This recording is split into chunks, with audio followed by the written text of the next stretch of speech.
একটু রেকর্ডটা স্টার্ট করি। ওকে, ঠিক আছে। আহ জুমে রেকর্ড করতেছি আর কি, আবার লিঙ্ক দেওয়া লাগতে পারে 40 মিনিট।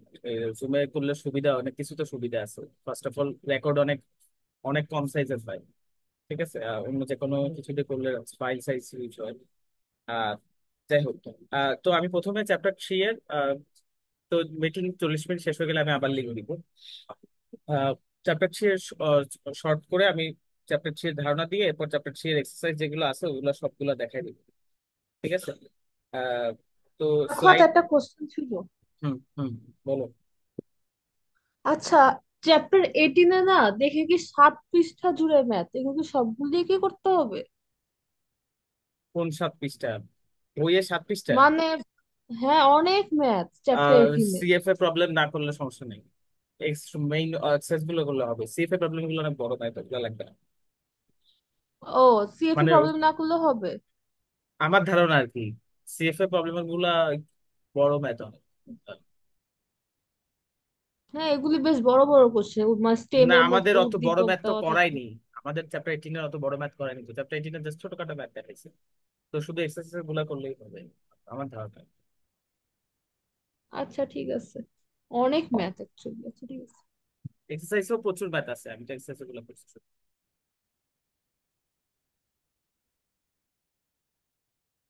ওকে, হ্যাঁ, তো আমি তাহলে চ্যাপ্টার 3 শুরু করি। তোমরা কেউ স্লাইড যদি সাথে রাখতে চাও ফোনে সাথে রাখতে পারো, অন্য কোনো ডিভাইস থাকলে। আর না রাখলেও সমস্যা নেই, ঠিক আছে। আহ ওকে, তো রেকর্ড হচ্ছে না? হুম, ঠিক আছে। আহ আচ্ছা, প্রথমে চ্যাপ্টারটা স্টার্ট করছে যে হাউ সিকিউরিটিজ আর ট্রেডেড, ঠিক আছে।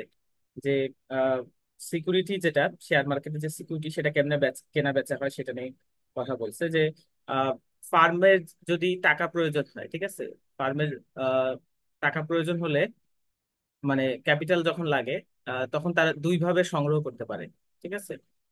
যে হয় তারা বড় করে সংগ্রহ করতে পারে অথবা শেয়ার ইস্যু করে সংগ্রহ করতে পারে।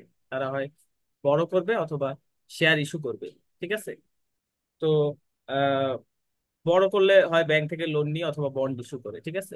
আর শেয়ার ইস্যু, শেয়ার ইস্যু বিষয়টা হলো দুই রকমের আছে। একটা হলো তোমার পাবলিক লিমিটেড কোম্পানি আছে, আর হলো প্রাইভেট লিমিটেড কোম্পানি আছে, ঠিক আছে। তো পাবলিক লিমিটেড কোম্পানি যেটা, private limited company, private limited company যেটা করে যে অল্প কিছু ইনস্টিটিউশনাল ইনভেস্টরের কাছ থেকে তাদের মূলধনটা সংগ্রহ করে, এটা বাজারে ছাড়ে না, শেয়ার গুলা বাজারে বিক্রি হয় না। আর পাবলিক লিমিটেড কোম্পানির ক্ষেত্রে যেটা হয় যে তারা তাদের শেয়ার বাজারে ছাড়ে, আহ, বাজার থেকে মূলধন সংগ্রহ করে। এখন প্রাইভেট আর পাবলিকের মধ্যে পার্থক্য হলো যে প্রাইভেটের মূলধনের পরিমাণ পাবলিকের চেয়ে ছোট হয়, ঠিক আছে। যখন লার্জ অ্যাক্সেস টু ক্যাপিটাল লাগে তখন আহ পাবলিককে, প্রাইভেট কোম্পানি পাবলিকে চলে যেতে পারে, ঠিক আছে। তো পাবলিকে চলে যাইতে হইলে চাইলেই যাইতে পারবে না, কিছু রুলস এন্ড রেগুলেশনস আছে, সেটা ফলো করতে হবে। যেমন মনে হয় 400 কোটি টাকা পরিশোধিত মূলধন থাকতে হয়, এরকম কিছু। পাবলিক কোম্পানি হওয়া অর্থ, অর্থ পাবলিক কোম্পানি হওয়া, ওকে, পাবলিক কোম্পানি হওয়া অর্থ হলো তুমি বাংলাদেশ সিকিউরিটি অ্যান্ড এক্সচেঞ্জ কমিশনের আন্ডারে চলে আসো, ঠিক আছে। যে তাদের রুলস অ্যান্ড রেগুলেশনস তোমার ফলো করতে হবে, ঠিক আছে।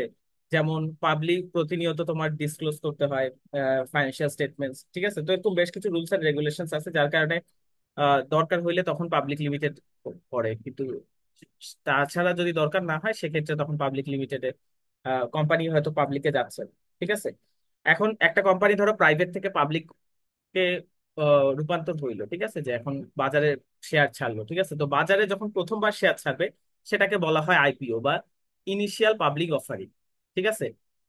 এখন একটা কোম্পানির বিভিন্ন সময় মূলধনের প্রয়োজন হয়, এটা যে শুধু প্রথমবারই প্রয়োজন হয় এরকম না, পরে আবার আরো লাগে, ঠিক আছে। সো এরপরে যদি লাগে, আহ প্রথমবার ইস্যু শেয়ার ইস্যু করাকে, বাজারে প্রথমবার যখন শেয়ার ইস্যু করে তখন সেটাকে বলা হয় ইনিশিয়াল পাবলিক অফারিং। এবং এরপরে যতবারই অ্যাডিশনাল কোনো শেয়ার ইস্যু করবে বিভিন্ন ফান্ডের প্রয়োজনে, আহ ওটাকে বলা হয় তোমার যে সিজন ইকুইটি অফারিং, ঠিক আছে। নামগুলো খেয়াল রাখবা যে কোন নাম দিয়ে কি বলে। আর হয়তো এটা যদি থিওরি আসে আর কি, যে তোমার এখানে শেয়ার বিক্রির প্রসেসটা কি কেমনে করে, ঠিক আছে। এখন এই যে শেয়ার যে বিক্রি করবে ফার্ম, ঠিক আছে, ফার্ম যে শেয়ার বিক্রি করবে, এই শেয়ার বিক্রির জন্য তারা হায়ার করে ইনভেস্টমেন্ট ব্যাংকে। ঠিক আছে, ইনভেস্টমেন্ট ব্যাংকে হায়ার করে। ইনভেস্টমেন্ট ব্যাংক বিভিন্ন বলতে কিছু টাইপের কাজ করে থাকে। এর মধ্যে একটা টাইপের কাজ হলো আন্ডার রাইটারের কাজ। ঠিক আছে, ইনভেস্টমেন্ট ব্যাংকের কিছু টাইপের কাজের মধ্যে এক কাজ হলো আন্ডার রাইটারের কাজ। আন্ডার রাইটারের কাজ কি? আন্ডার রাইটার হলো আন্ডার রাইটারের কাজ হলো তোমার শেয়ার বিক্রি করা। ঠিক আছে, মানে শেয়ার বিক্রিতে সহায়তা করা। এটা হলো আন্ডার রাইটারের কাজ। ঠিক আছে, তো ইনভেস্টমেন্ট ব্যাংকাররা যখন এই কাজটা নেয়, তো ওটার অর্থ তারা আন্ডার রাইটারের কাজটা করতেছে। ঠিক আছে, তো এর বিনিময়ে তারা কিছু টাকা পায়, ইনভেস্টমেন্ট ব্যাংকারকে দিয়ে আন্ডার রাইটারের কাজ করে, মানে তারা শেয়ার বিক্রির কাজটা করে থাকে। তো দুই ধরনের বিক্রি হয়ে থাকে। ঠিক আছে, একটা হলো ফার্ম কমিটমেন্ট, আর একটা হলো বেস্ট এফোর্ট অ্যারেঞ্জমেন্ট।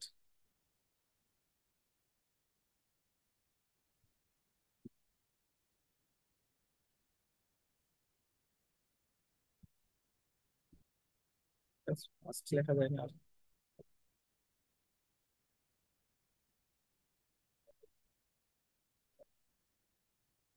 কার্সিভ করে লিখলে ছোট, তাড়াতাড়ি হবে। ওকে, ফার্ম কমিটমেন্ট হয় আর হলো বেস্ট এফোর্ট অ্যারেঞ্জমেন্ট। ঠিক আছে, আহ, আমি যদি শর্টে লিখি বিইএফ। ঠিক আছে, তো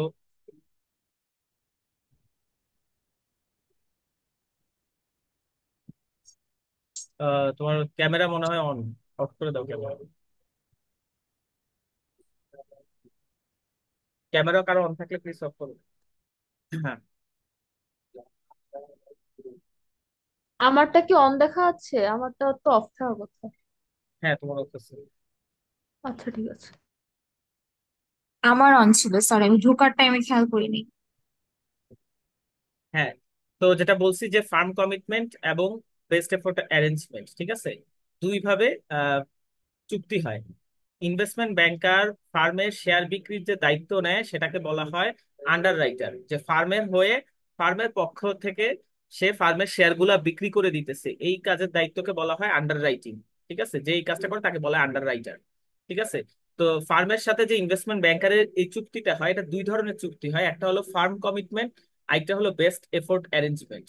ঠিক আছে, তো ফার্ম কমিটমেন্ট বিষয়টা হলো কি, যে মনে করো এই যে ফার্ম, ঠিক আছে, ফার্ম হয়তো বাজারে সে ছাড়তে চাচ্ছে, আহ, আহ, ধরো 10,000 শেয়ার সে বাজারে ছাড়তে চাচ্ছে। ঠিক আছে, ইনভেস্টমেন্ট ব্যাংকার করবে কি, এই 10,000 শেয়ার সে কিনে ফেলবে। ঠিক আছে, সেই 10,000 শেয়ার কিনে ফেলবে, কিনে আহ এগুলো আহ বাজারে বিক্রি করার চেষ্টা করবে। ঠিক আছে, তো এই 10,000-এর মধ্যে সে মনে করো 8,000 শেয়ার বিক্রি করতে পারলো। ঠিক আছে, 2,000 বিক্রি করতে পারলো না। তো না পারার অর্থ কি, সে তো কিনছে 10,000-ই কিনে ফেলছে, তাই না? সে যদি 8,000 বিক্রি করতে পারে আর 2,000 যদি বিক্রি করতে না পারে, তার অর্থ ওই 2,000 শেয়ারের মালিক সে। ঠিক আছে, সে ওই 2,000 শেয়ারের মালিক এখনো সে আছে। কিন্তু এতে ফার্মের যে জিনিসটা হচ্ছে, যে ফার্মের 10,000 যে শেয়ার ছিল, ওই 10,000-এর সবগুলা শেয়ারই কিন্তু বিক্রি হয়ে গেছে। ঠিক আছে, তাহলে ফার্ম কমিটমেন্ট চুক্তিটা হলো যে কি, ফার্মের যতগুলা শেয়ার ছাড়ছে সবগুলা শেয়ার ইনভেস্টমেন্ট ব্যাংকার বিক্রি করে দিবে। ঠিক আছে, বিক্রি করে দিবে তার অর্থ হলো সে সবগুলা কিনে নিবে, কিনে বিক্রি করবে যতগুলা পারে। আর যেটা পারতেছে না সেটা তো তার, যেহেতু সে সবগুলা কিনছে বাকিগুলাও তো তার মালিকানায় আছে তার। ঠিক আছে, তো সে হলো ওটার মালিক আছে। ঠিক আছে, তো এক্ষেত্রে আলটিমেটলি ব্যাংকার, ইনভেস্টমেন্ট ব্যাংকার রিস্কটা নিতেছে, ফার্মের কোনো রিস্ক লাগতেছে না। ঠিক আছে, আহ আরেকটা হলো best effort arrangement. Best effort অ্যারেঞ্জমেন্টটা কি? বেস্ট এফোর্ট অ্যারেঞ্জমেন্ট হলো ইনভেস্টমেন্ট ব্যাংকার যে কাজটা করে, ফার্ম যতগুলা শেয়ার ছাড়ছে, এই যে 10,000 শেয়ার, ইনভেস্টমেন্ট ব্যাংকার এগুলো কিনবে না। ইনভেস্টমেন্ট ব্যাংকার অ্যাকচুয়ালি যেটা করবে, এটা বিক্রি করতে হেল্প করবে, সে কিনবে না, নিজের অ্যাকাউন্টে এটা কিনে ফেলবে না। সেটা বিক্রি করতে হেল্প করবে, যতগুলা পারে ততগুলা বিক্রি করলো। ধরো 8,000-ই পারছে, ঠিক আছে, তো 8,000 বিক্রি করতে পারছে, তো 8,000 সে বিক্রি করে দিছে। আর এই যে 2,000 যে সে বিক্রি করতে পারেনি, ঠিক আছে, তাহলে এই 2,000 অবিকৃত রয়ে গেছে। ঠিক আছে, এটা আলটিমেটলি ফার্মের কাছে, ইনভেস্টমেন্ট ব্যাংকার এখানে কোনো রিস্ক নিচ্ছে না। ঠিক আছে, আহ দুটার মধ্যে আমি বলছি রিস্ক একটাতে ইনভেস্টমেন্ট ব্যাংকার নিচ্ছে, একটাতে নিচ্ছে না। ঠিক আছে, কিন্তু এখানে তার লাভটা কোথায় সেটা এখনো বলে দিই। লাভটা হলো ফার্ম যে বাজারে শেয়ার ছাড়ছে, শেয়ার ছাড়তেছে, ধরো বাজারে সে প্রত্যেকটা শেয়ার 100 টাকা করে ছাড়তেছে। ঠিক আছে, বাজারে প্রত্যেকটা শেয়ার 100 টাকা করে সে ছাড়তেছে। ঠিক আছে, মানে সে এই দামে ঘোষণা করছে যে এই দামে এখন বাজারে বিক্রি হবে তার শেয়ার। ঠিক আছে, বা প্রথমবার যখন সে ছাড়তেছে আইপিও। ঠিক আছে, এখন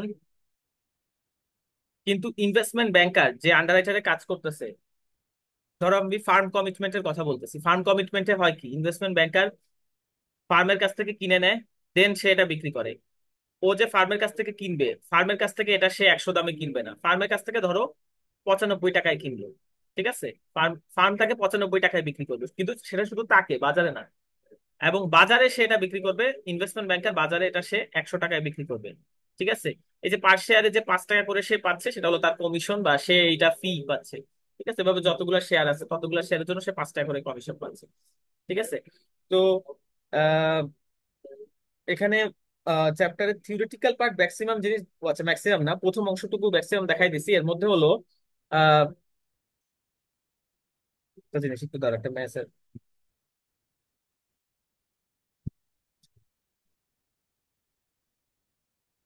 সরি, হ্যাঁ, আহ, যে একটা মেসেজ আসছিল। হ্যাঁ, যে জিনিসটা বলতেছিলাম, কি বলতেছিলাম, মানে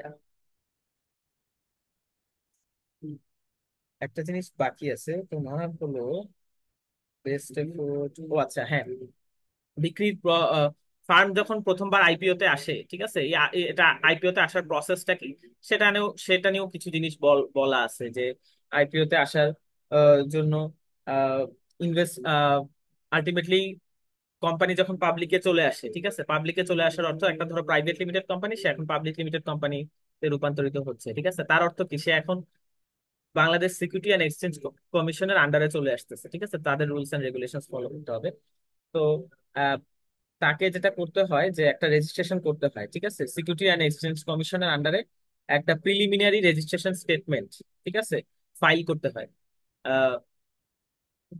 স্লাইড করলে বুঝতে পারবে, স্লাইডে লেখা আছে, একটা প্রিলিমিনারি রেজিস্ট্রেশন স্টেটমেন্ট ফাইল করতে হয়। তারপর এটা যখন ফাইনাল ফর্ম, এটা যখন বিসেক, ঠিক আছে, বাংলাদেশের ক্ষেত্রে এটা বিসেক, তো বিসেক যখন এটা অ্যাকসেপ্ট করে ফেলে, তখন এটাকে বলা হয় প্রসপেক্টাস, ঠিক আছে। প্রসপেক্টাসটা কি, প্রসপেক্টাস হলো একটা কোম্পানি যখন প্রথমবার শেয়ার ইস্যু করে, যেটাকে বলা হচ্ছে আইপিও, ঠিক আছে, ওই শেয়ার ইস্যুর ক্ষেত্রে শেয়ারের কত দাম থাকবে, কি পরিমাণ শেয়ার ইস্যু করবে, কি পরিমাণ তাদের অনুমোদিত মূলধন, ঠিক আছে। আহ তারপর হলো এখানে একটা ফি আছে, ঠিক আছে, এটাকে প্রথমে যে ফিটা যায় ফ্লোটেশন কস্ট বলে, ঠিক আছে, ফ্লোটেশন কস্ট যেগুলো আছে সেটা কত, এই জিনিসগুলা, আহ এই রিলেটেড বর্ণনা, নতুন শেয়ার ইস্যু রিলেটেড এই বর্ণনাগুলো প্রসপেক্টাসে থাকে, ঠিক আছে। তো আহ যে জিনিসটা বলছি, আহ বিসেককে যেটা বলছি, যে ফার্ম বিসেককে বাংলাদেশ সিকিউরিটি অ্যান্ড এক্সচেঞ্জ কমিশনকে একটা preliminary registration certificate statement file করে, মানে ওই বর্ণনা দিয়ে, দেন এটা যখন অ্যাকসেপ্ট হয়ে যায়, তখন এটা বাজারে প্রসপেক্টাস আকারে, আহ, মানে বাজারে বলতে পাবলিকলি এটা তখন প্রসপেক্টাস আকারে চলে আসে, ঠিক আছে। তারপর যে ইনভেস্টমেন্ট ব্যাংকার, ঠিক আছে, এরপর ফার্ম যে কাজটা করে, যে জিনিসটা আমি বলছি, যে ফার্ম এরপর ইনভেস্টমেন্ট ব্যাংকারকে হায়ার করে, তার শেয়ার গুলা, এখন সে অনুমোদন পাই গেছে শেয়ার বিক্রি করার জন্য, প্রসপেক্টাস পাওয়ার তো সে শেয়ার বিক্রির অনুমোদন পাই গেছে বিসেক থেকে, ঠিক আছে। তো এখন ফার্ম তখন ইনভেস্টমেন্ট ব্যাংকারকে হায়ার করে, যে আমার সিকিউরিটি গুলা সেল করে দাও, ঠিক আছে। আহ, তো ইনভেস্টমেন্ট ব্যাংকারকে সাথে যেই ধরনের চুক্তি হয়, সেটা হলো ফার্ম কমিটমেন্ট হয় অথবা বেস্ট এফোর্ট অ্যারেঞ্জমেন্ট হয়, ঠিক আছে। আর এটা এই দুটো তো অলরেডি বলছি, যে প্রথমবার যখন শেয়ার ইস্যু করে সেটাকে বলা হয় আইপিও, এবং এরপরে যখনই তাকে অ্যাডিশনাল কোনো শেয়ার ইস্যু করার লাগে, সেটাকে বলা হয় সিজনড ইকুইটি অফারিং, ঠিক আছে। আর এই যে ইনভেস্টমেন্ট ব্যাংকার এই তার এই জিনিসগুলো প্রচার করার জন্য, ঠিক আছে, যে নতুন একটা কোম্পানির শেয়ার, হ্যাঁ, প্রচার করার জন্য বিভিন্ন রোড শো করে থাকে, ঠিক আছে। রোড শো হলো আহ, ওখানে আর কি কোম্পানির ভালো দিকগুলো সম্পর্কে তুলে ধরে আর কি, ঠিক আছে। তো তারা বিভিন্ন রোড শো করে থাকে। আহ, এখন ওখানে কিছু পোটেনশিয়াল ইনভেস্টরও থাকে রোড শোতে, তারা হয়তো যারা পায়, বা এই যে পোটেনশিয়াল ইনভেস্টর যারা হয়তো, পোটেনশিয়াল ইনভেস্টর হলো যারা হয়তো ওই কোম্পানিতে লার্জ অ্যামাউন্টে ইনভেস্টমেন্ট করতে পারে, ঠিক আছে। ওই ধরনের পোটেনশিয়াল ইনভেস্টর, আচ্ছা যাই হোক, এটা এভাবে লেখার দরকার নেই। ও পোটেনশিয়াল যে ইনভেস্টর আছে, ঠিক আছে, এই পোটেনশিয়াল ইনভেস্টরের তালিকাটা রেকর্ড করাকে বলা হয় বুক বিল্ডিং, ঠিক আছে। পরীক্ষায় হয়তো শর্ট করে কোশ্চেন আসতে পারে, হয়তো কোনো একটা 2 মার্কের কোশ্চেনে লিখে দিল। মোটামুটি farm commitment best effort arrangement সবাই জানে, ঠিক আছে। আহ, উম, যেহেতু এটা অনেকবার পড়া হয়েছে, ঠিক আছে। বুক বিল্ডিং হয়তো কারো কারো খেয়াল না থাকতে পারে। হ্যাঁ, বুক বিল্ডিং হলো এই যে পোটেনশিয়াল ইনভেস্টর আছে তাদের তালিকাটা রেকর্ড করাকে বলা হয় বুক বিল্ডিং, ঠিক আছে। কারণ এটা হলো ফার্মের জন্য অনেক অনেক ইম্পর্টেন্ট, যে তারা হয়তো ভবিষ্যতে বেশি অ্যামাউন্টে ইনভেস্টমেন্ট করতে পারে, ঠিক আছে। এই হলো তোমার বুক বিল্ডিং এর কথা বলছি। আহ, আন- আহ, আর একটা ছোট পয়েন্ট বলার কথা ছিল, হ্যাঁ, সেলফ রেজিস্ট্রেশন। সেলফ রেজিস্ট্রেশন নিয়ে বলবো আমি। এখানে রাবার কোনটা?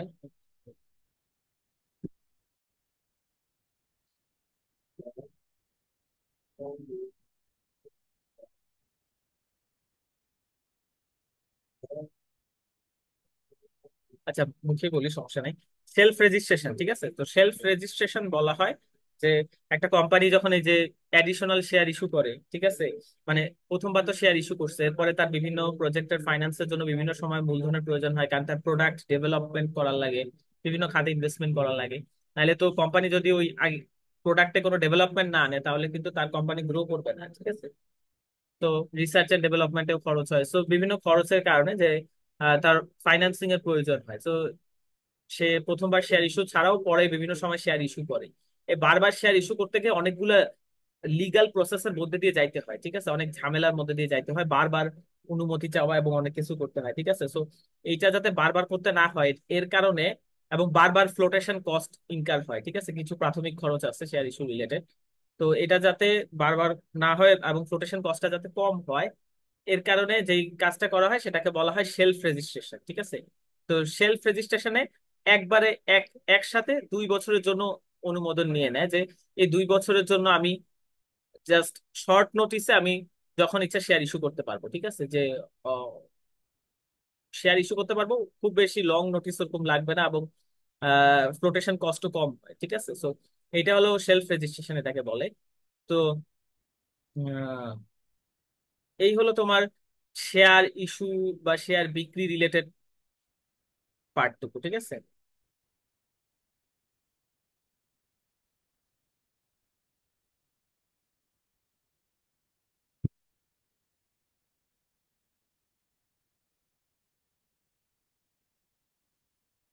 আমি একটু হোয়াইট বোর্ডটা অফ করি, দাঁড়াও। ফলোইং এতে না,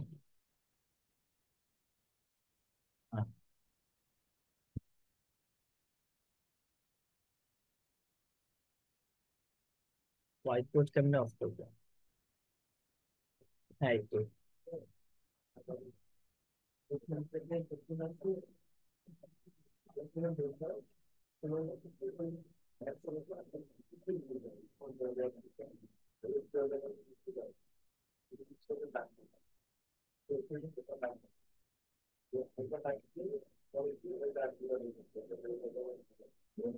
এখানে 4টা টাইপের মার্কেট বলছে, সেটা তোমরা নিজেরা পড়লেও বুঝতে পারবে, আমি ডিটেলসে বলতে যাব না। 4টা টাইপের মার্কেটের মধ্যে একটা বলা হয়েছে, যে প্রথমটা বলছে যেটা, সেটা হলো ডিরেক্ট সার্চ মার্কেট, ঠিক আছে। তো ডিরেক্ট সার্চ মার্কেট হলো বায়ার এবং সেলার সে নিজে, তারা নিজেরা একে অপরকে খুঁজে নেয়, ঠিক আছে। যেমন একটা পুরানো রেফ্রিজারেটর যদি বিক্রি করার লাগে, তাহলে সেলার নিজে খুঁজে নেয় বায়ারকে, ঠিক আছে। তো এইরকম আর কি। আহ এটাকে বলা হয় ডিরেক্ট সার্চ মার্কেট, যেটা সবচেয়ে লিস্ট অর্গানাইজড মার্কেট, ঠিক আছে।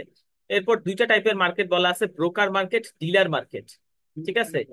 আহ আমি যদি ভুল না করে থাকি দুটার মধ্যে মানে পার্থক্য তো এটাই, একটা পার্থক্য হলো যে ব্রোকাররা কিনে, তারা তাদের অ্যাকাউন্টে কিনে, ঠিক আছে। আহ, আচ্ছা, ব্রোকার কি করে, যারা সেলার এবং বায়ার আছে, ঠিক আছে, তো তাদেরকে একসাথ করে। কেমনে একসাথ করে? যে বিক্রি করতে চাচ্ছে তার জিনিসটা সে কিনে তারপর বিক্রি করে, ঠিক আছে। আর ডিলারের ক্ষেত্রে যেটা হয়, সে তার অ্যাকাউন্টে এটা কিনে না, সে শুধু বিক্রি করতে সহায়তা করে, ঠিক আছে। এরকম আর কি, আমি যদি ভুল না করে থাকি, ঠিক আছে। আর আরেকটা হলো তোমার অকশন কস্ট, ঠিক আছে। সরি, অকশন মার্কেট কস্ট বলতেছি। অকশন মার্কেট হলো তোমার বিডিং টাইপের আর কি, ওখানে বায়ার সেলার সবাই একসাথে থাকে, বিডিং করে যে বেস্ট প্রাইসে নিতে পারে আর কি, ওই টাইপের আর কি, ঠিক আছে। তো এটা হলো অকশন ইয়ে, আহ এটা কি বললো, অকশন মার্কেট। এই হলো 4টা টাইপের মার্কেট। দেন হলো মার্কেট অর্ডার, ঠিক আছে। এখান থেকে তোমার মোটামুটি, এটা না, এর পরের থেকে ম্যাথের পার্ট শুরু। আহ আর এখানে তোমার দুটা টাইপের ব্রোকার বলা আছে, ফুল সার্ভিস ব্রোকার, ডিসকাউন্ট ব্রোকার। এটা তেমন কিছু না, নিজে পড়ে নিও। আর একটা ছোট পার্ট আছে এই এই জিনিসটা, এই চারটা টাইপের অর্ডার, ঠিক আছে, এই জিনিসটা আমি ক্লিয়ারলি বুঝে দেওয়ার চেষ্টা করবো। এইটা যদি কমপ্লিট হয়ে যায়, এরপর আমরা ম্যাথের কনসেপ্টে চলে যাব, ঠিক আছে।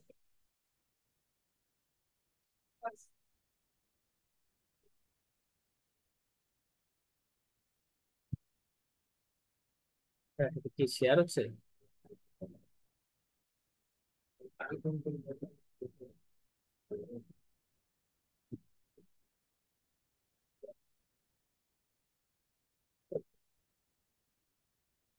হ্যাঁ, ঠিক আছে। মার্কেট অর্ডার, ঠিক আছে। মার্কেট অর্ডার কি জিনিস, আমি সেই জিনিসটা বলতেছি। মার্কেট অর্ডারটা হলো কি, আমি বলি।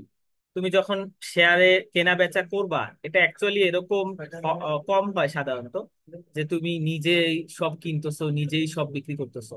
রেদার অ্যাকচুয়ালি যেটা হয়, তোমার একজন ব্রোকার থাকে, ঠিক আছে, যেই ব্রোকার তোমার পক্ষ হয়ে কিনে থাকে এবং তোমার পক্ষ হয়ে বিক্রি করে থাকে, ঠিক আছে।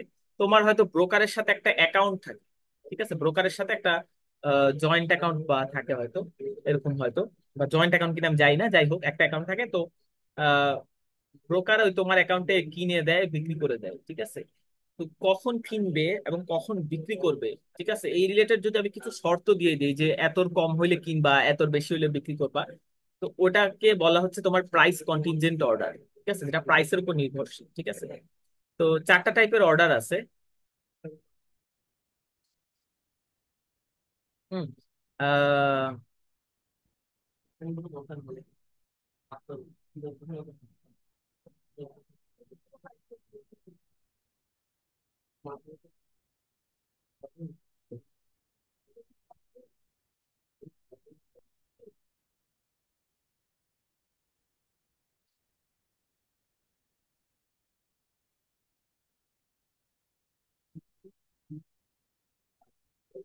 লিখি, বেশি সময় লাগবে না,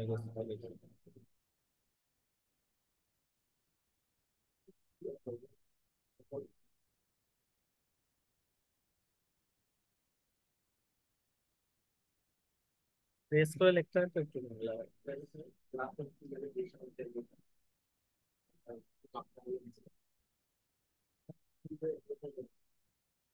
স্টপ লিখছি, একটু বোঝা যাচ্ছে না, তাই। টাইপ করে লিখতে হয় না?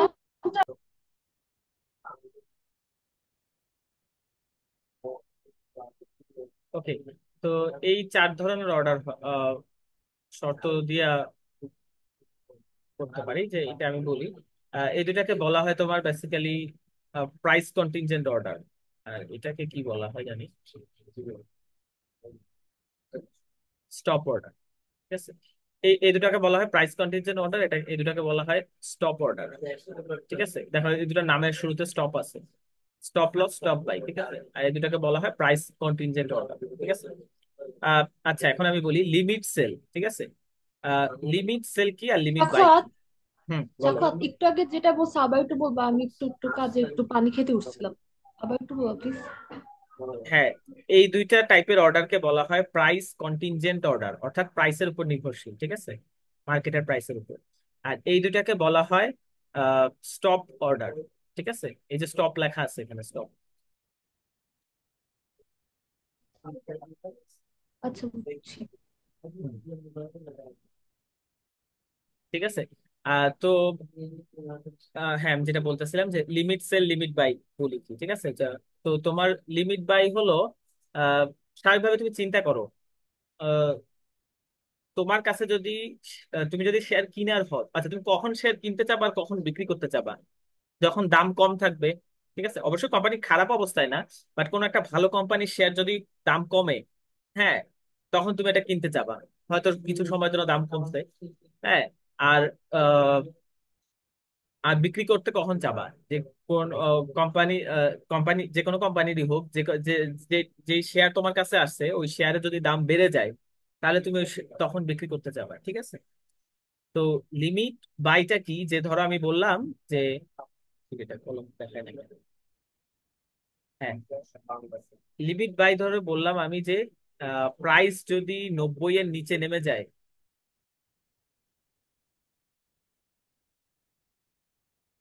তাহলে তুমি এটা কিন বাই করবা, ঠিক আছে। তাহলে তুমি শেয়ার বাই করবা, ধরো বলে দিলাম এতগুলা শেয়ার বাই করবা, ঠিক আছে।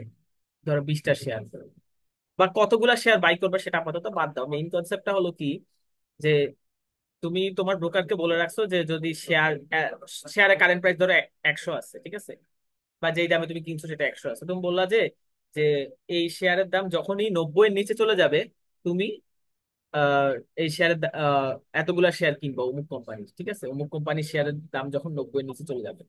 আবার তুমি হয়তো কোনো কোম্পানির শেয়ার ধরে আছো, ধরো গ্রামীণ ফোনের শেয়ার, ঠিক আছে। এখন আহ, ওটা তুমি অলরেডি তোমার কিনে আছে, তুমি ওই শেয়ারের মালিক, ঠিক আছে। এখন তুমি এটা কখন বিক্রি করতে বলবা, যে ধরো বললা যে শেয়ারের প্রাইস যদি 140, ঠিক আছে, 140-এর উপরে উঠে যায়, তাহলে তখন তুমি এটা সেল করে দিবা, ঠিক আছে, তখন এটা সেল করে দিবা। তাহলে এটাকে বলা হচ্ছে লিমিট সেল, এটাকে বলা হচ্ছে লিমিট বাই। এই যে লিমিট শব্দটা ইউজ করা হচ্ছে, এটা দ্বারা বোঝানো হচ্ছে যে এই যে একটা লিমিট সেট করে দিছি, যে 140-এর উপরে হইলে বা 190 এর নিচে হইলে, ঠিক আছে। তো এটাকে আমি যেভাবে মনে রাখি, আমি সংখ্যা দিয়ে মনে রাখি, তাহলে মনে রাখতে ডিফিকাল্টি ফেস হবে না, ঠিক আছে। যে সেল করে দিবে যদি প্রাইস 140-এর উপরে উঠে যায়। ধরো আমি বললাম যে, এটা উদাহরণ হিসেবে বললাম যে 140-এর উপরে প্রাইস উঠে গেলে সেল করে দিবা, ঠিক আছে। তো এটা অবশ্যই উপরে উঠতে হবে, আমি যেরকম দিচ্ছি এটা 140-এর জায়গায় অন্য কোনো ভ্যালু হইতে পারে, ঠিক আছে। কিন্তু ডিরেকশনটা এরকম হবে যে যে কোনো একটা শেয়ারের দাম এতর উপরে উঠে গেলে তুমি এটা বিক্রি করে দিবা। যখন এই টাইপের অর্ডার দিব সেটাকে বলা হচ্ছে লিমিট সেল, ঠিক আছে। যে তো সেটা ধরো 140, যে কোনো শেয়ারের দাম 140-এর উপর উঠে গেলে, কোনো শেয়ার বলতে আমি যেসব শেয়ার, আমার অ্যাকাউন্টে যেসব শেয়ার আছে, ঠিক আছে। আবার লিমিট বাই হলো আমি যে বললাম যে শেয়ারের দাম এত নিচে নেমে গেলে তুমি এটা, অমুক কোম্পানির শেয়ারের দাম এত নিচে নেমে গেলে, বা অমুক অমুক কোম্পানির শেয়ারের দাম এত নিচে নেমে গেলে তুমি এতগুলা কিনবা, ঠিক আছে। এটা আমি ব্রোকারকে বলে রাখছি, এই অর্ডার দিয়ে রাখছি। তো এটা হলো লিমিট বাই, ঠিক আছে। আচ্ছা, স্টপ লসটা কি, হ্যাঁ বুঝাই, ঠিক আছে। আহ স্টপ লসটা হলো কি, আহ আচ্ছা আমি কি বলছি, যে শেয়ারের দাম কমলে তুমি এটা কিনতে চাও, শেয়ারের দাম কমলে তুমি এটা কিনতে চাও, যে কম দামে কিনতে পারবা। হ্যাঁ, সেটা ধরো ভালো কোম্পানির কোনো কোনো ভালো কোম্পানির শেয়ার, যেটার যে শেয়ার তোমার কাছে নাই। ধরো এটা আমি কি বলবো, ধরো গ্রামীণ ফোনই বললাম, ঠিক আছে, যে গ্রামীণ ফোনের কোনো শেয়ার তোমার কাছে নাই, ঠিক আছে। তো তোমার কাছে তো অন্য অনেক কোম্পানির শেয়ার আছে। তাহলে গ্রামীণ ফোনের শেয়ার তুমি কখন কিনতে চাবা, যে যখন গ্রামীণ ফোনের শেয়ারের দাম একটু কমবে, তখন তুমি গ্রামীণ ফোনের শেয়ারের দাম গ্রামীণ ফোনের শেয়ার কিনতে চাবে, ঠিক আছে। আর কিন্তু আহ, বিষয়টা যদি এরকম হয় যে গ্রামীণ ফোনের শেয়ার তোমার কাছে আছে, ঠিক আছে, গ্রামীণ ফোনের শেয়ার তোমার কাছে আছে, ঠিক আছে, যে হয়তো তোমার কিনে আছে, কিছু শেয়ার আছে, যতগুলো অ্যামাউন্টেই হোক তোমার একটা গ্রামীণ ফোনের শেয়ার আছে, ঠিক আছে। এখন কোম্পানির খারাপ অবস্থা চলতেছে, তো খারাপ অবস্থা চলতেছে, তো এর কারণে গ্রামীণ ফোন হয়তো তুমি যখন কিনছিলা, তখন এটা কিনছিলা 110 দিয়ে বা 100 টাকা দিয়ে কিনছিলা, এখন এটা কমতে কমতে বা যতই কমুক, এখন তুমি দেখতেছো যে এটার প্রাইস অনেকদিন ধরে খালি কমতেছে, ঠিক আছে। এখন তুমি বলছো যে এটা যদি 70-এর নিচে নেমে যায়, তাহলে তুমি এটা বিক্রি করে দিবা, এটা ব্রোকারকে বলছো, ঠিক আছে। মানে আমি লসটাকে স্টপ করতে চাচ্ছি। লস কেমনে, আমি এই শেয়ারটা কিনছিলাম 100 টাকা দিয়ে, কিন্তু এই শেয়ারের দাম কমতে কমতে এটা যদি কমলে তো আমার লস, ঠিক আছে। লস এই হিসেবে যদি আমি এই শেয়ারটা বিক্রি করি, তাহলে আমার লসে বিক্রি করতে হবে, ঠিক আছে। তো আহ, এটা কমতে কমতে এটা যদি, এখন আমি একটা লিমিট সেট করে দিলাম যে এটা যদি এই লেভেলে নিচে নেমে যায়, তাহলে আমি আর হোল্ড করতে চাচ্ছি না অমুক কোম্পানির এই শেয়ারটা, ঠিক আছে, তাহলে বিক্রি করে দিও, ঠিক আছে। কারণ তুমি হয়তো ধারণা করতেছো এটা ভবিষ্যতে আরো কমবে, 70-এর চেয়ে আরো কমবে, ঠিক আছে। তো লসের অ্যামাউন্ট আরো বাড়ুক, তার আগেই তুমি লসটাকে স্টপ করে দিতে চাচ্ছ, ঠিক আছে। আহ তো এই দুটা ডিরেকশন সেম হইলেও দুটা একই জিনিস না, ঠিক আছে। লিমিট বাই আর স্টপ লস। লিমিট সেল তো বুঝছো, যে শেয়ারের দাম যদি নির্দিষ্ট প্রাইসের চেয়ে বেড়ে যায়, তখন তুমি বলবা যে এটা সেল করে দাও, ঠিক আছে। লিমিট বাই হলো শেয়ারের দাম যদি, এমন শেয়ার যে শেয়ার আমি কিনে নিই, মানে sorry, যে শেয়ার আমার কাছে নাই ধরো, ঠিক আছে। এটা আবার লিখতে যাও না যে শেয়ার আমার কাছে নাই, এটা আমি বোঝানোর জন্য বলতেছি, ঠিক আছে। তো লিমিট বাই যেটা বলতেছি, যে তুমি একটা কোম্পানির শেয়ার নাই, ঠিক আছে, তো ওই শেয়ার কখন কিনতে যাবে, যখন দাম কমে যাবে, ঠিক আছে। দাম কমে যাবে বলতে ধর গ্রামীণ ফোনে অনেক খারাপ অবস্থা চলতেছে, কমতে কমতে 70 টাকা যেটা বললাম হয়ে গেছে, তখন কি কিনতে চাবা?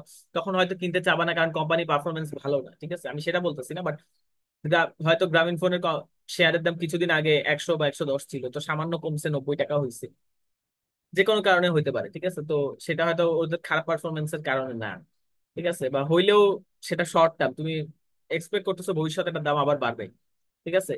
তো আলটিমেটলি তুমি কিনে ফেলতে চাবা, তো ওরকম একটা অর্ডার দিবা যে যদি এটা প্রাইস এত নিচে চলে যায় তাহলে কিনে ফেলো।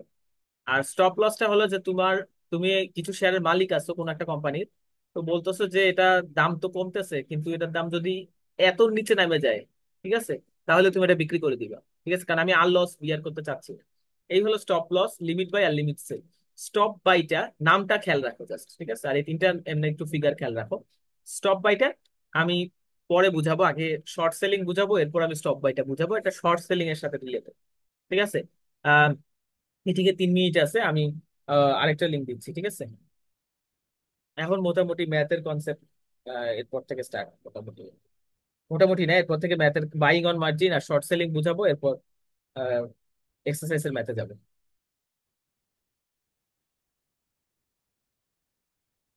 ঠিক আছে, আমি মিটিং ক্লোজ করতেছি, আরেকটা লিঙ্ক দিব।